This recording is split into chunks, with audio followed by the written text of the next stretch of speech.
సమ్మక్క సారక్కమ్మల్ని దర్శించుకోవటం.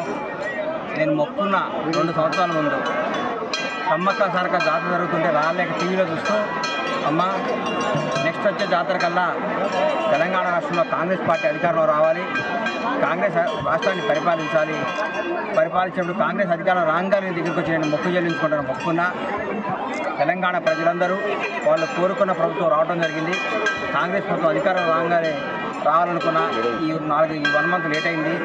అమ్మవాళ్ళ క్షమాపణ కోరుకున్నా కూడా మళ్ళా రావాలి. తెలంగాణ ప్రజలందరికీ మంచి జరగాలి. సమ్మక్క సారలమ్మ దయ ప్రపంచవ్యాప్తంగా ఉన్న తెలుగు వారు అందరిపై ఉండాలని అమ్మవారిని కోరుకుంటూ, ఈ ప్రభుత్వంలో అందరికీ మంచి జరుగుతుంది, అన్నీ మంచి కార్యక్రమాలు జరుగుతాయి. దిగ్విజయంగా ఈరోజుతో 30 రోజులు అయిపోయింది.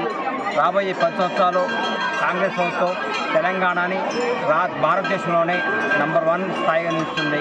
రేవంత్ రెడ్డి గారు చేస్తున్న కృషి, ఆయన పడుతున్న కష్టం, ఆయన చేస్తున్న అభివృద్ధి, 20 గంటల్లో ప్రతిరోజు 20 గంటలు అందుబాటులో ముఖ్యమంత్రి రావడం తెలంగాణ ప్రజల అదృష్టం.